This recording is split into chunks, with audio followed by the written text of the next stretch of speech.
In today's video, I'm going to teach you how to share Google Docs with people who don't have Google accounts. This is a fantastic feature if you're working with a team or collaborating with individuals who, for whatever reason, might not have access to Google services. To start, open a new tab in your web browser and search for Google Docs. If you're already familiar with Google Docs, you know it's part of the suite of tools offered by Google, making it easy and convenient to work on documents online with others. Next, sign in with your Google account. If you're not already signed in, you'll be prompted to enter your email and password.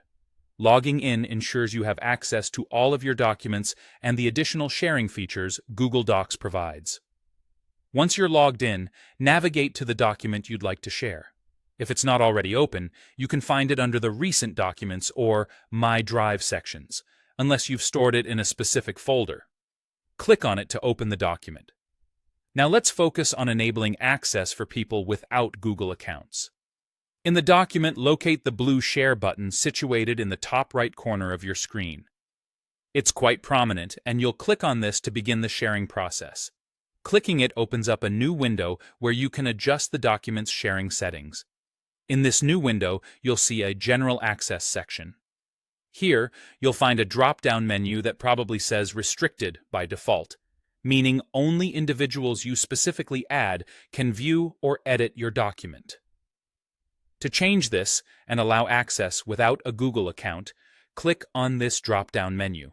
Now, select Anyone with the link from the list of options. This is crucial for ensuring that individuals without Google accounts can view or collaborate on your document.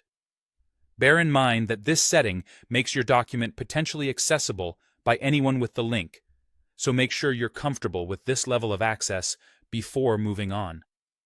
Once you have selected Anyone with the link, you must decide on the permission level you want to grant.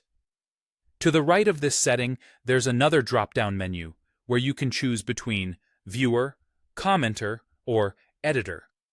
Each option provides a different level of interaction with the document. Viewer allows them to only read the document. Commenter lets them leave comments, and Editor enables them to make changes themselves. After you've set the desired permissions, click Copy Link to copy the link to your clipboard. This link is what you'll share with anyone who needs access to the document. Finally, click Done to save your settings and exit the sharing window. And that's it. You've successfully set up your Google Doc so it can be accessed by anyone with the link, regardless of whether they have a Google account. Thank you for watching, and I hope you found this guide helpful.